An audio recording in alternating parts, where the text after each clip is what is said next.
Hi children, how are you all? Are you all fine? Yes, I hope you all are fine and well. Okay, so in our last period, we discussed about the chapter number 4, the Mughal empires. We discussed already we discussed about some Mughal kings like that Babur, Humayun, Akbar, that how they maintain their administration. They control over their administration. They were succeeded by their fathers, and then they got a vast and huge empire, and how they control that empire, and they maintain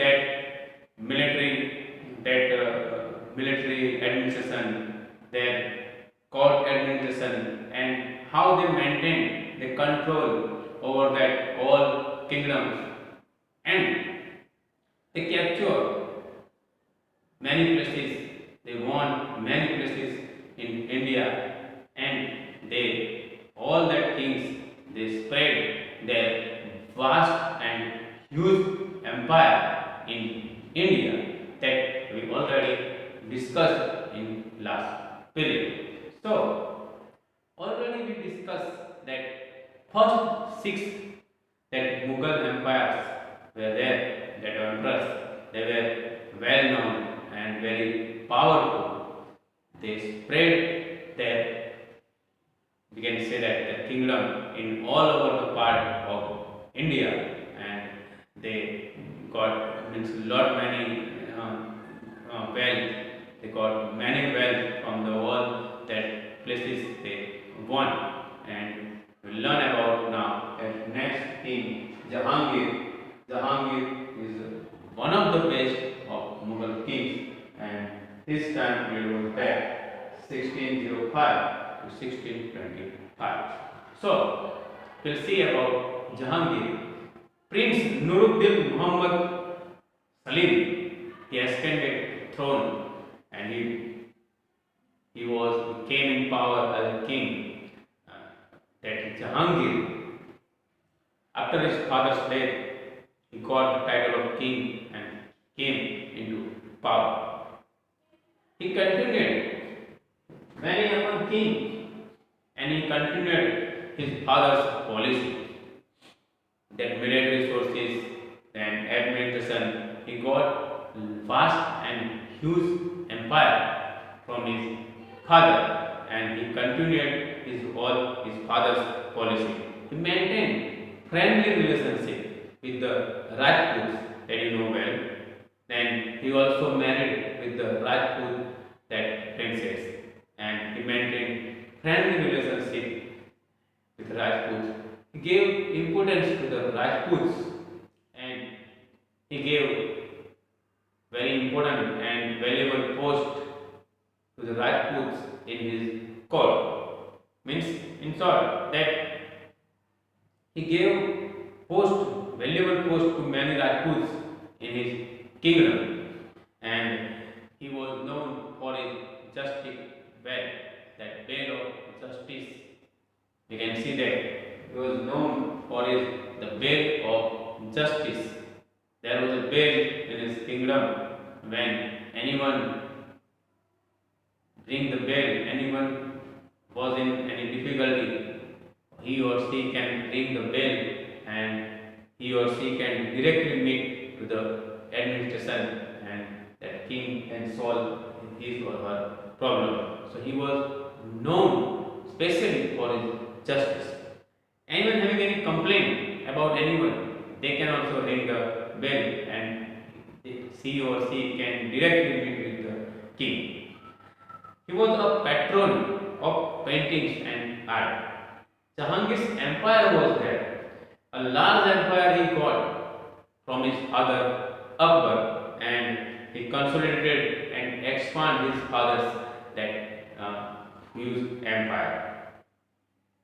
He continued his father's military policy and some administration policy in his kingdom, and he ended the long revolt between the Mughals and the Mewar, when Amar Singh, the son and the successor of Maharana Pratap and the ruler of Mewar, accepted the authority of the Mughals, and there was an end of that revolt between the Mughals and the Mewar, when they accept the Rana Pratap's son accept the authority of Jahangir. The Ahoms were one of the tribe that was there, that Aurangzeb time was there. Then this that Ahoms in Jahangir's time, that Ahoms they create problem for the Jahangirs because they were independent tribe, and you know that against Mughal during many times Jahangir faced problems and conflicts with the Ahoms. Jahangir Jahangir lost his that place Kandahar, the Persian, which means that there was a end of trade between that Afghanistan and Central Asia and Persia. Jahangir imprisoned his son Prince Khusro to crush his rebellions, and Guru Arjan Dev, who was helping Khusro in his work, it was a threat for the Jahangir. Jahangir granted permission and trading right to the British East India Company and some British merchants of then Portugal and British.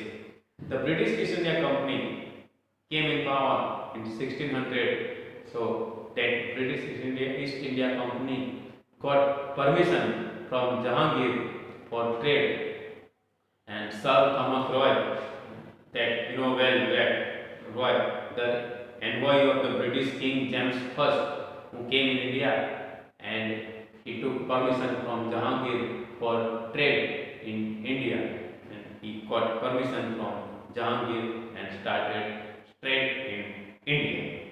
And then you know that he got information about Jahangir from his memories to Zuke Jahangir, and he got many information about him.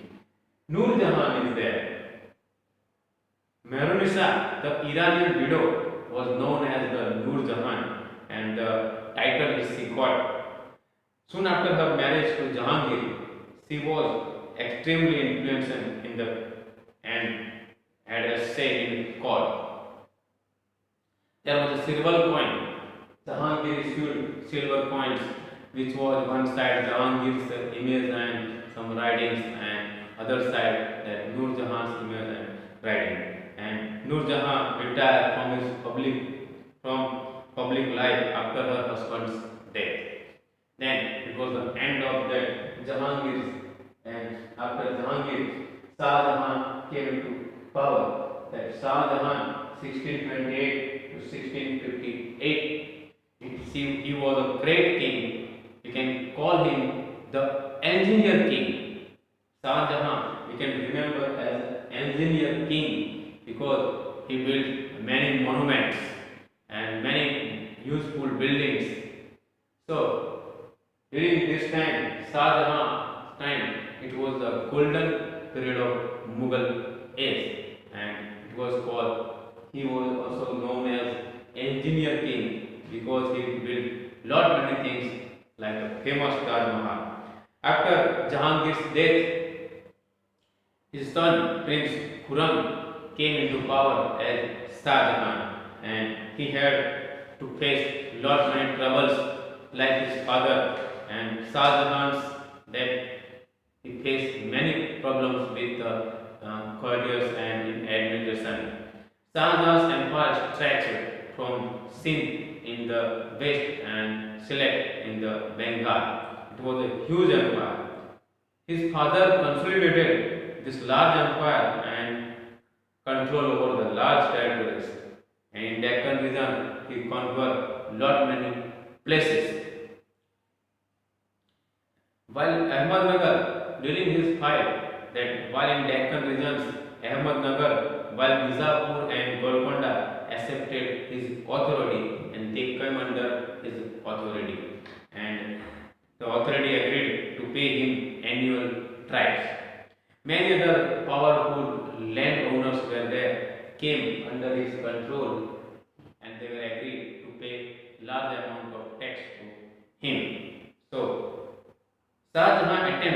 gain control over the Central Asia was failed because of his laws.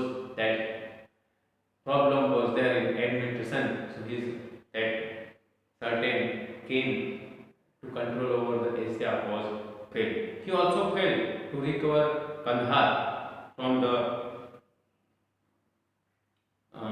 Savidan Shah, and Shah Jahan captured Chesor and Balka. And Shah Jahan is remembered as a great king and engineer king because he built lot many monuments, like the world famous Taj Mahal was built by him, and it is a great architectural work. We can call the Shah Jahan as architectural king. We can call him architectural king.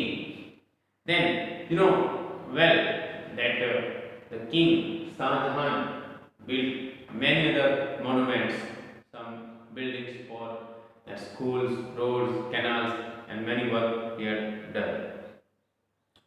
We have got lot of information about Shah Jahan and his reign, Padshah and by Abul Fazl, and Shah Jahan Nama by Inayat. We got lot many information about that writer's book. Many foreign travelers came and visit of Shah Jahan's that called who visited India and have left behind them a lot of huge account of his time period. And Shah Jahan we can remember as the engineer king. He built many monuments, and the world famous Taj Mahal he built in the memory of his wife Mumtaz. Then it is a world famous and came in the category of World Heritage Site nowadays. So it took lot of time period and lot of money it took, then it built. We know that then after Shah Jahan, then Aurangzeb king came into power, and Aurangzeb time period was there 1658 to 1707. So Aurangzeb, Muhammad Muhammad Aurangzeb, who came into power, was the last of Mughal king who came in power in 1658. He was the last Mughal great kings. He ascended the throne in 1658, and he got the title of Alamgir. The Shah, that Aurangzeb got the title of Alamgir, and he also faced a lot many revolt and troubles in his kingdom. He reigned so many revolt and rebellions came and emerged in his time. The suppression of those revolt took a time, and he crushed that all revolt.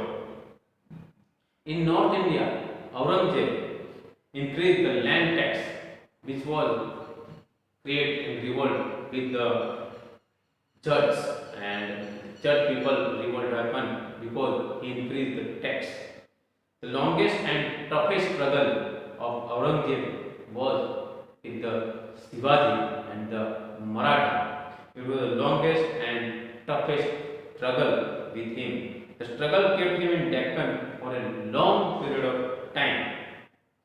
Aurangzeb had to face the revolt of his son Akbar also, and because he joined hands with the Rajputs, Marathas, and the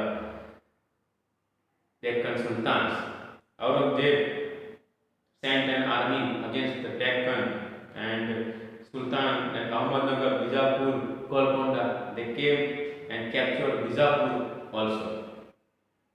After Shivaji's death, a fight happened between Shivaji and Aurangzeb. So after Shivaji's death, his son Sambhaji came into power. He fought bravely with the Aurangzeb for a long time, and then he bravely fought and Mughals and captured and later executed by Aurangzeb. So that Aurangzeb's time period was the longest and toughest struggle with Shivaji. Then his empire was there. It was a great achievement to maintain great armies, trained soldiers, elephants, training armies was there, and he faced many revolt against his policies and against his decisions, and sometimes he raised the tax on that peasant. So he faced many revolt from Jats and Ahom peoples. Aurangzeb's some religious policy are there. He was Orthodox leader, that Muslim, Orthodox Muslim, and he was God-fearing people. He led a very simple life, but with discipline. He liked discipline, and he was called Jinda Pir, a life that saint. You can call. He did not like ostentations. Ostentations he did not like. Means that arguments are there. Did not like. He banned wine and gambling in his court and even in his means kingdom. He banned even music in his court. There was no celebration of festivals like music and that all. He raised the jizya, and when there was that Aurangzeb control over the large area, he raised sometime tax, and there was no rain, sometime drought, so he reduced the tax as per the demand of people. And when there was crop failure, he reduced his policy of tax. So, in short, that Aurangzeb followed his father's rules. He also came into conflict with the Sikh people. Sikh people. He came into conflict with Sikh people also because of that raise of tax. Then he discontinued the practice of Jarokha, which was introduced by Akbar, and the Mughal practice he ended. Then you can see that Mughal administration was there. We already learned in the beginning of this chapter the administration of that Mughal. It was very that we can say powerful, and with that great administration, they captured lot many places of India and got lot of wealth from the India. In short, we can say that the administration of Mughals, it was very powerful. It was very powerful in India, and we can say that the whole tribes that the wazirs are there, wazirs, you can see that, and many other important ministers, they help to the kings in all decisions. Kings always taking decision and advice of their officers. They all were collected. Some officers like wazir responsible to maintain that record of taxes.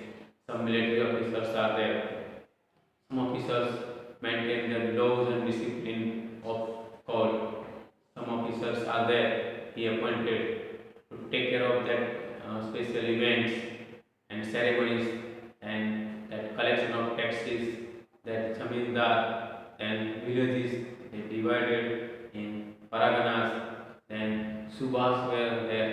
They were responsible to collect the taxes. Some landowners that are the powerful landowners, they were dividing the tax among them, and they all were responsible to the subhas. Subhas were responsible. That way, that administration was very powerful. The empire was divided into several provinces and called that subhas. And the subhas then divided into subedars, and the subedars were there. Then several villages it was divided in different parts. That the paraganas, that villages, they are responsible for the subedars. The Mughal army had influence and cavalry. They have great huge army and trained armies, horses and elephants. So it was very powerful. So with this great administration, they captured lot many places of India. And in short, they have great administration. The Mansabdari system. Mansabdari system was introduced by Akbar.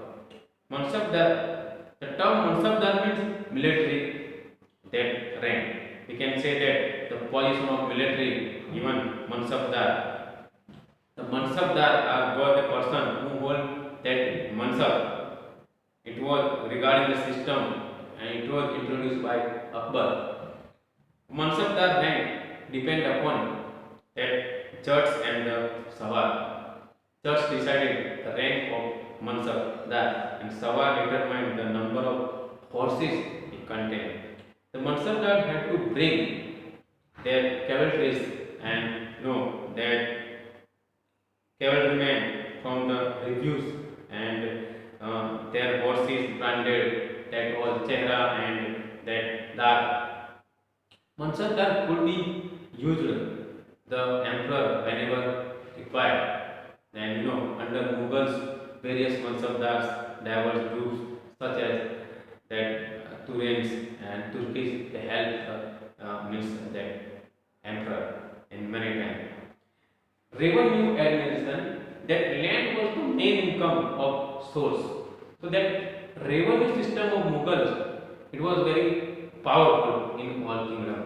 The peasant, they have to pay taxes to the king. The taxes, they were decided by the measurement of land, and we can show that the zamindar, they are responsible to pay tax.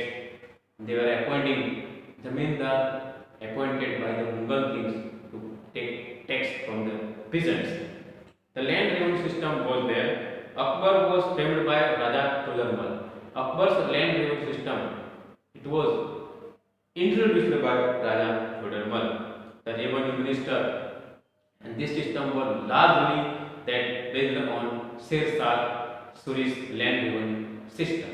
Then the peasant lands were measured and then it was measured in different units and crops were counted and the survey happening, carefully survey happening of 10 years, and according to the digits of this survey, the tax was decided that they have to pay that tax.